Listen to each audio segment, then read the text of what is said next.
Tasty food by Meenu बघणाऱ्या सर्व दर्शकांचं मी मीनाक्षी या चॅनलवर खूप खूप स्वागत करते। आणि आजची जी रेसिपी तुमच्यासाठी आणलेली आहे तो आहे वाळवणाचा प्रकार। आणि सध्या उन्हाळा सुरू आहे आणि वाळवणाच्या प्रकार करण्याची सगळी गडबड सुरू आहे। गृहिणींची वाळवणाचा प्रकार करून ठेवण्याची गडबड सध्या सुरू आहे। तर अशातच आपण दोन प्रकारच्या ह्या ज्या चकल्या आहेत, एक लाल तिखटाच्या आणि एक हिरव्या तिखटाच्या, ह्या दोन्ही केल्या आहेत आपण।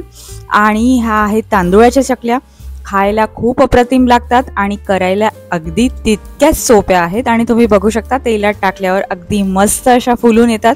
आणि नुसतंच फुलत नाहीत तर त्या खरंच खूप खुसखुशीत अशा ह्या चकल्या तयार होतात आणि चवीलाही तितक्याच भन्नाट लागतात। मी सुद्धा पहिल्यांदाच केल्या आहेत, पण करायला अगदी सोप्या आहेत। खूप जास्त मेहनत, खूप जास्त कटकट अजिबात नाही। बिघडण्याचं काहीच प्रकार इथे होत नाही की आपलं काहीतरी बिघडेल किंवा काही। अगदी सहज सोप्या कुणालाही करता येतील अशा ह्या चकल्या आहेत आणि चवीला तितक्याच उत्तम लागतात। वर्षभर तुम्ही या तांदूळाच्या चकल्या साठवून ठेवू शकता आणि खूप चवीला छान लागतात। आणि याला साहित्यही खूप कमी लागतं, अगदी 3 ते 4 साहित्यात आपल्या ह्या चकल्या बनून जातात। तर आता काय करायचं आहे, तर बघू शकता तुम्ही एवढंच साहित्य पुरेसं आहे याच्यासाठी। आणि आपल्याला तांदूळाचं पीठ लागणार आहे। तर आता इथे मी हा जो चम्मच आहे या चम्मचनी मी घेतलेला आहे 2 चम्मच आपण ओवा घेतला आहे, 2 चम्मच तिखट घेतला आहे आणि 2 चम्मच मी घेतलेलं आहे ते म्हणजे मीठ। बस एवढंच साहित्य आणि तांदूळाचं पीठ लागणार आहे आपल्याला, बस। आणि याच्यात वर्षभर टिकणाऱ्या आणि खूप छान चवीला लागणाऱ्या ह्या ज्या आपल्या चकल्या आहेत त्या बनवून रेडी होणार आहेत। तर आता इथे बघू शकता तांदूळाचं पीठ आपल्याला मोजून घ्यायचं आहे आणि ते यासाठी की आपलं कुठे प्रमाण चुकायला नको, म्हणून मी या ग्लासनी 2 ग्लास जे आहे ते तांदूळाचं पीठ घेतलेलं आहे। आणि आता आपण काय करणार आहोत, याच ग्लासनी पाणी सुद्धा मोजून घेणार आहोत। आता पाणी किती घ्यायचं आहे, तर जेवढे आपण तांदूळाचं पीठ घेतलं आहे, म्हणजे तांदूळाचं पीठ आपण 2 ग्लास घेतलं आहे, तर आपण जे पाणी आहे ते मोजून आपण 4 ग्लास घेणार आहोत। म्हणजे जेवढं तांदूळाचं पीठ तुम्ही घ्याल तेवढं तुम्हाला काय घालायचं आहे, त्याच्या दुप्पट पाणी घालायचं आहे। बस एवढं साधं टेक्निक यात आहे, बाकी काहीच नाही आहे। आणि आता बघू शकता तुम्ही पाणी मी उकळायला ठेवलं आहे। आणि त्यानंतर आपण जे ओवा घेतला होता आपल्याकडे तो ओवा आपण टाकून घेणार आहोत। ओवा छान पाण्यात मस्त उकळला की त्याची एक छान सुगंध सुद्धा पूर्ण घरभर फिरतो आणि छान चव सुद्धा खूप छान त्या चकल्यांना येते। त्यामुळे उकळीच्या पाण्यातच आपण हे सगळं टाकणार आहोत। आणि तिखट सुद्धा मी टाकून घेतलंय आणि मीठ सुद्धा टाकून घेतलंय। आता तुम्हाला जर कमी जास्त वाटत असेल की तिखट तुम्हाला जास्त हव्या असतील तर तुम्ही जास्त सुद्धा टाकू शकता। तसा थोडासा ओव्याचा तिखटपणा आणि याचा तिखटपणा येऊन जातो।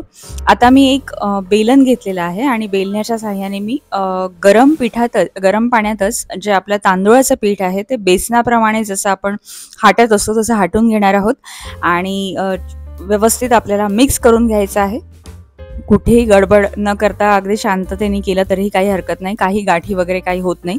आणि छान मस्त मिक्स करून घ्यायचं आहे आपल्याला। आणि जरी झाल्या गाठी तरी त्या आपल्याला लोट्याच्या साहाय्याने मोडता येतात नंतर। आता इथे आपल्याला हे जे या प्रकारे आपण शिजवून घेतोय, हाटून घेतोय, तर आता याला आपल्याला थोडंसं झाकण ठेवून होऊ सुद्धा द्यावं लागतं। तर मी कापडाच्या साहाय्याने एका बाजूने पकडलेला आहे आणि आता संपूर्ण जे पीठ आहे ते संपूर्ण आपण या पाण्यात मिक्स करून घेतलेलं आहे। तर बघू शकता तुम्ही पाण्याचं प्रमाण अगदी बरोबर आहे, दुपटीने आपण पाणी घेतलेलं आहे। आणि आता या जे आपला गोळा हा तयार झालेला आहे याला आपण अगदी 7 ते 8 मिनिटं आपण होऊ देणार आहोत। आणि 7 ते 8 मिनिटं झाकण ठेवून आपल्याला होऊ द्यायचं आहे। आणि बघा आता 7 ते 8 मिनिटं झालेले आहेत आणि आपला गोळा जो आहे तो छान रेडी झालेला आहे, कुठेही आपल्या हाताला चिकटत नाही आहे तो। आणि असा आता हा जो गोळा आहे हा आपण थंड होण्यासाठी एका परातीत काढून घेऊया। आणि परातीत काढल्यानंतर आता आपल्याला तो गोळा छान एकत्रित करून घ्यायचा आहे, संपूर्ण गोळा।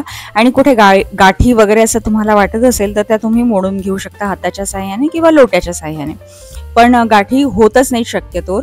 आणि आता हा गोळा आपला रेडी झालेला आहे। आणि आता आपण काय करणार आहोत, एक साचा घ्यायचा आहे आपल्याला आणि साच्यामध्ये आपल्याला हा गोळा भरायचा आहे।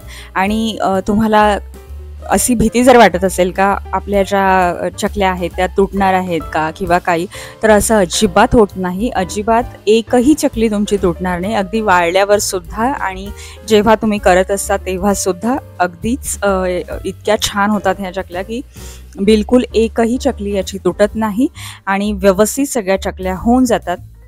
तर तुमच्याकडे जो पण साचा असेल त्या साच्याने तुम्ही ह्या चकल्या करायच्या आहेत. माझ्याकडे हा आट्याचा साचा आहे, त्याने मी करते आणि अशा प्रकारे आपण सगळ्या ज्या चकल्या आहेत त्या करून घेणार आहोत. आता इथे 2 पद्धतीने तुम्ही करू शकता.